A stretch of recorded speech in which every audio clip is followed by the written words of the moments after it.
Good evening and welcome to WTFriday.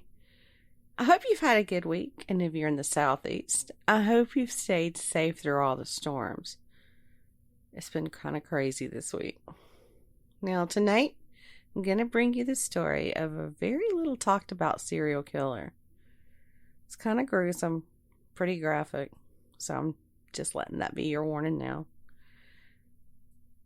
This serial killer, though, he kidnapped, raped, tortured, and murdered 6 men in Kansas City, Missouri. And his reign of terror took place in the mid to late 1980s. His name was Robert Berdella.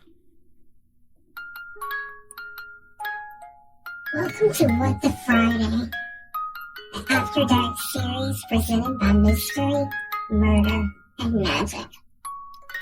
Listener discretion is advised.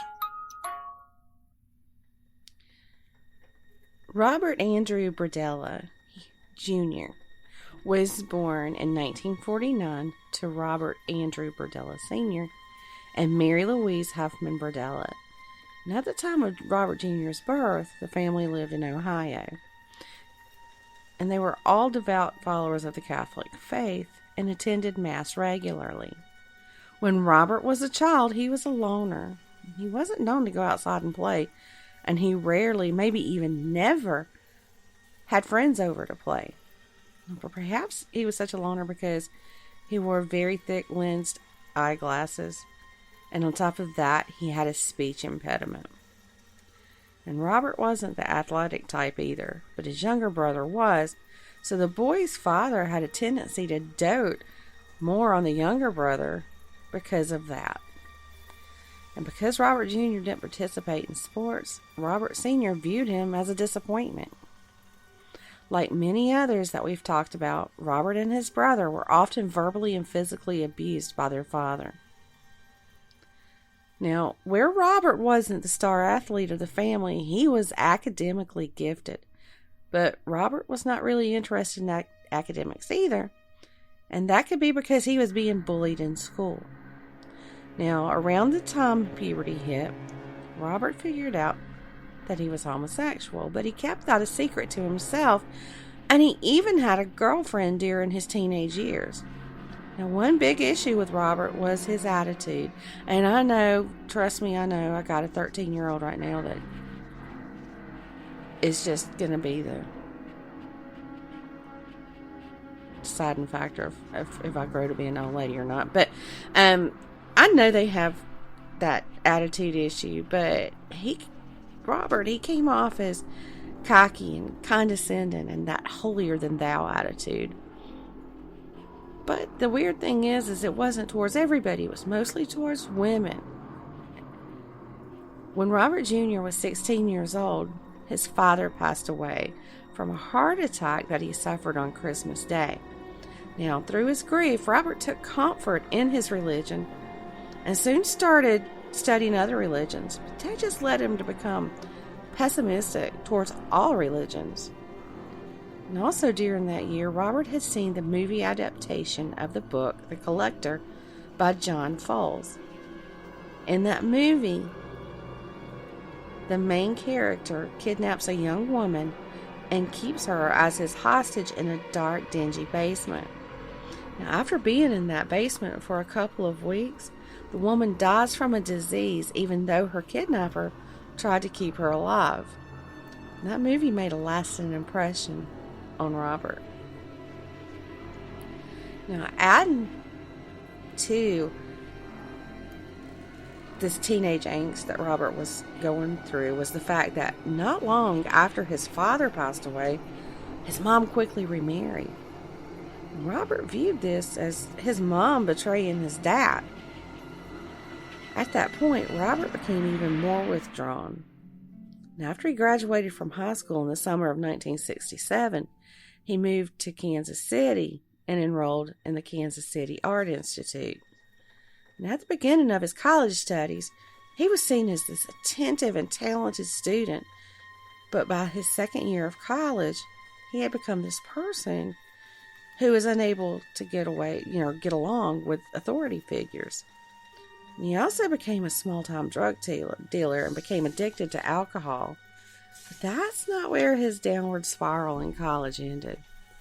He also decapitated a duck right in front of some of the other students, and he experimented with sedatives and tranquilizers on this poor helpless dog. And all this happened before he was even 19 years old. And over time, his behavior and crimes got worse, because once he was 19 years old, he was arrested for attempting to sell meth to an undercover cop. In court, he pled guilty, and he was given a 5-year suspended sentence. But I guess that taught him nothing, because only a month later, he and some other students were arrested for possession of pot and LSD. And this time the charges were dropped against them because of a lack of sufficient evidence. In 1969, he dropped out of college, but he remained in Kansas City. By now, he had been openly gay for several years. He began spending a lot of time with male prostitutes and drug addicts and runaways, and he said at one point that he was trying to rehabilitate these men, and he even told neighbors that he felt like a foster parent to them. And his neighbors at that time said that even though he wasn't good at keeping up his property, he was very civic-minded. He loved doing a lot for his community. In fact, he was credited with helping to form the South Hyde Park Crime Prevention and Neighborhood Association, and he was even their chairman in the early 1980s. But around the mid-80s, he gave up that position. Now, as far as a career, he had taken a job shortly after being arrested to help pay off these fines that he had accrued as a short-order cook. And on the side, he was also selling antiques and this obscure art that he had become in possession of. Now, at first, this antique and art business operated out of his home, but soon both his cooking career and that side business really took off. He became the head cook in several highly acclaimed Kansas City restaurants, and as his antique business began to flourish, he started devoting more and more time to that. In 1982, he opened a shop at the Westport Flea Market, which he called Bob's Bizarre Bazaar. And there he sold and traded like primitive art and jewelry and antiques. Now, somewhere along the way, Robert became acquainted with a fellow shop owner named Paul Howell. And through Paul, he became acquainted with Paul's son, Jerry. Well, at first, Jerry and his friends would make fun of Robert's homosexuality. But later, Jerry told him that when they were hard up for money, he and his friends would work as male prostitutes. Now, over the next year or so, the Howells moved their shop to a building in town, and they lived in the apartment above the shop. And they stayed in touch, but most of the time it would just be arguments between Robert and Jerry as their only means of communication. Well, sometime around July the 5th, 1984, Robert and Jerry were back on speaking terms. So Robert picked Jerry up on the pretense of taking him to a dance contest in Miriam. Instead of taking him to the contest, though, Robert supplied Jerry with loads of alcohol and Valium and acepromazine, which is an antipsychotic. And he kept giving these to Jerry until he was unconscious. And even after he was unconscious, Robert injected him with a really heavy tranquilizer and then tied him to his bed. Robert left Jerry there, tied up for around 28 hours, and during that time, he was repeatedly drugged, raped, tortured, and violated with foreign objects. When Jerry was conscious, he begged Robert to stop and to set him free, but his pleas fell on deaf ears.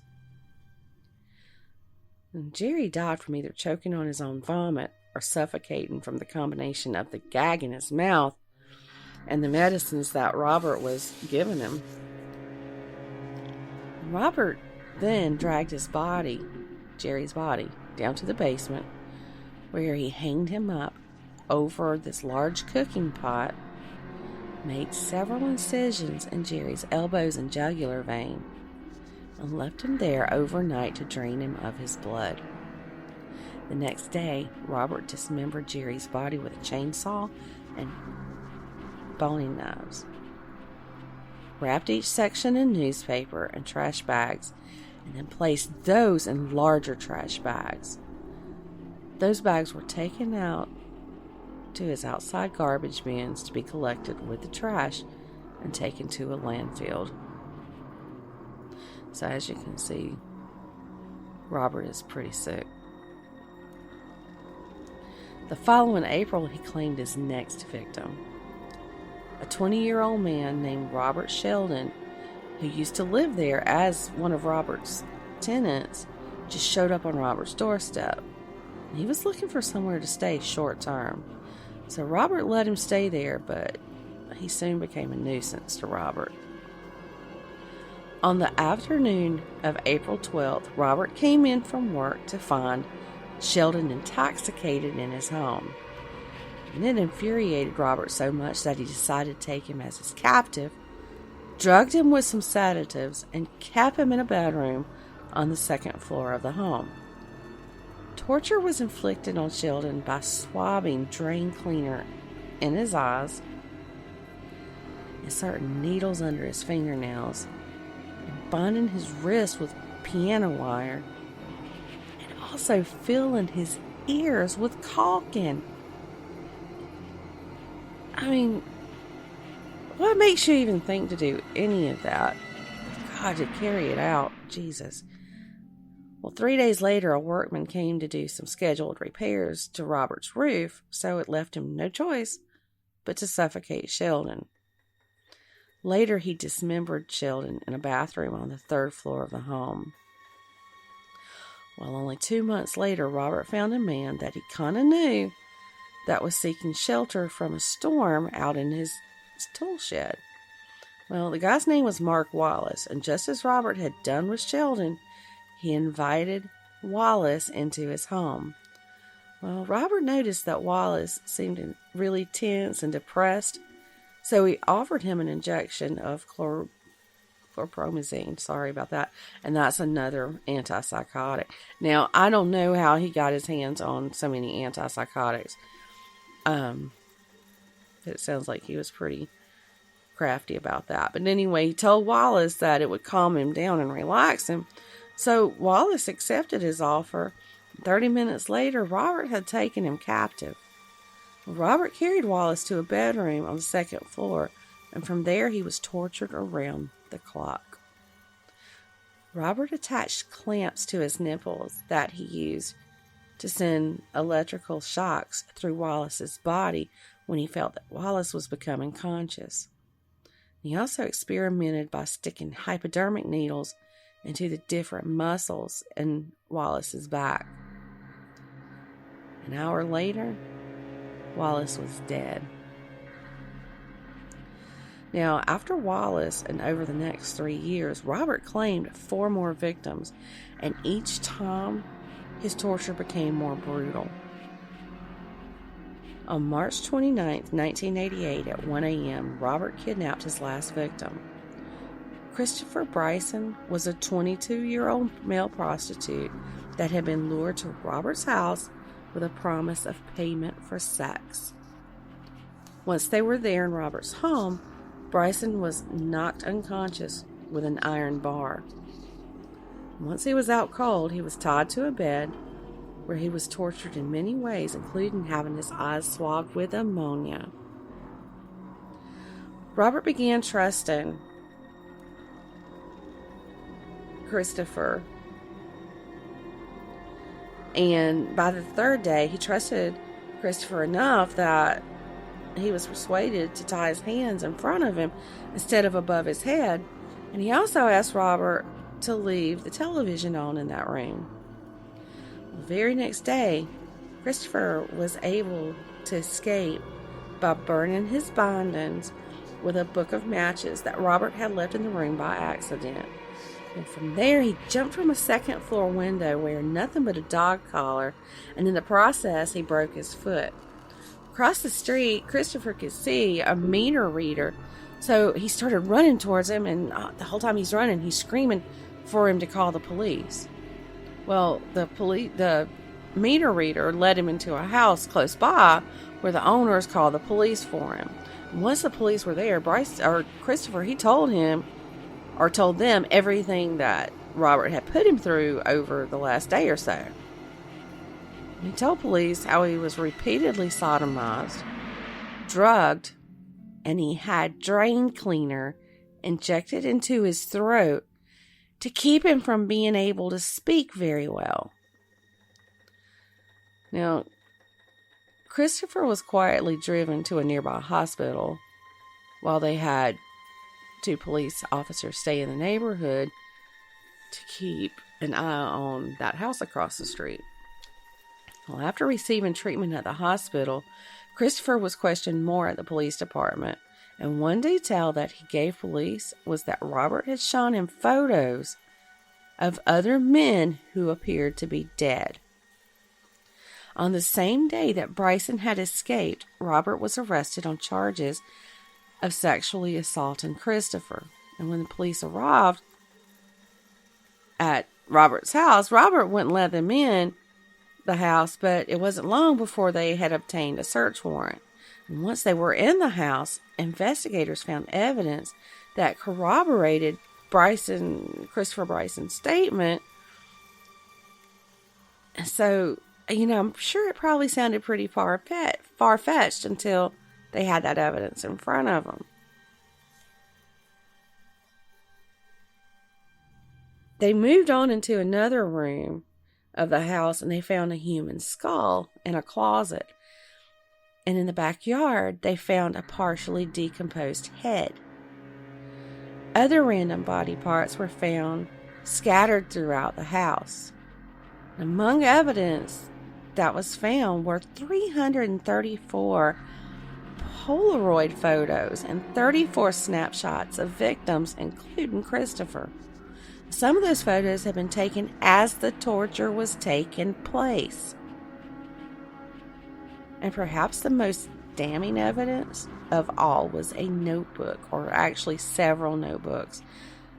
But they found these notebooks, and they all contained like a log of all the torture that Robert had inflicted on his victims. And they also found in one of those notebooks a newspaper clipping that contained stories about the missing persons case of Jerry Howell, which was Robert's first known victim. And in the beginning, Robert was charged with felonious restraint, but one count of assault and 7 counts of forcible sodomy. But as all this forensic investigation results started rolling in, more charges were added.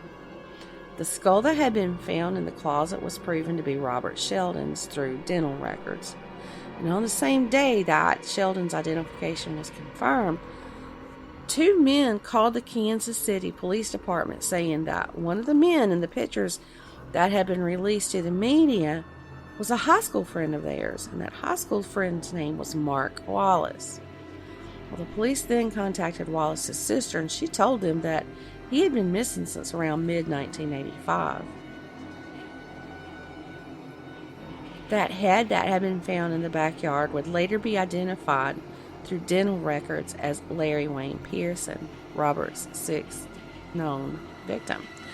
And on July 22nd, 1988, Robert was formally indicted by a grand jury for the murder of Larry Wayne Pearson, to which Robert pled guilty, and that really took the judge and prosecutors by surprise. Now, while he was under oath, Robert confessed to the murder of Pearson, and he gave details on his death. Well, for that charge, he was sentenced to life without parole and taken to Missouri State Penitentiary. Apparently, after he had been there for a little while, there were some concerns about his safety. Oh, brother. But anyway. And he had to be transferred to Potosi Correctional Center. And on August 24th, Robert earned a second life without parole sentence for the charge of forcible sodomy against Christopher Bryson.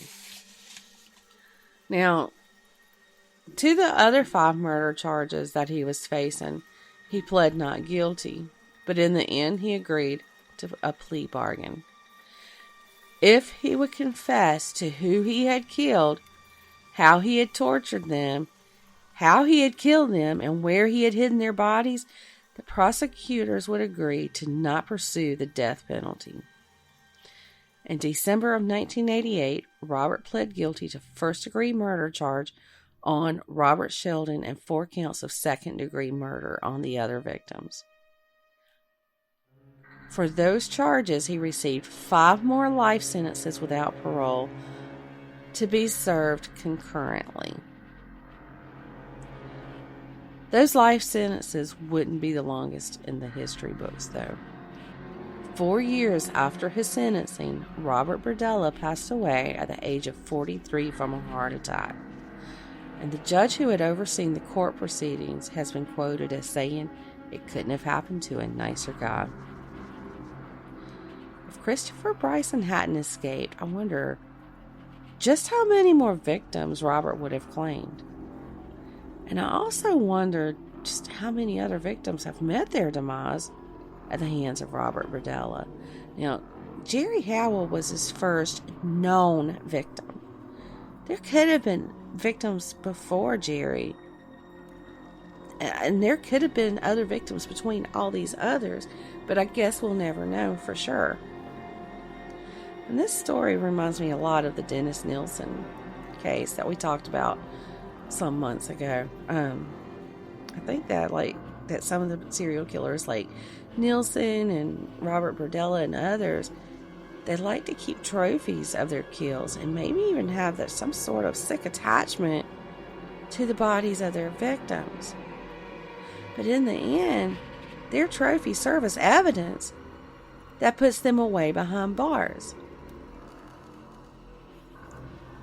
I will never understand the reasonings that people do the things that they do. But I guess there's just some things that are meant for us not to understand. Well, that's all I have time for tonight. I know this was a graphic, dark episode, so how about go meditate or watch something funny to clear your head before you go to bed. Don't forget to come back in the morning for the Weekend Weird Files. Good night, everybody.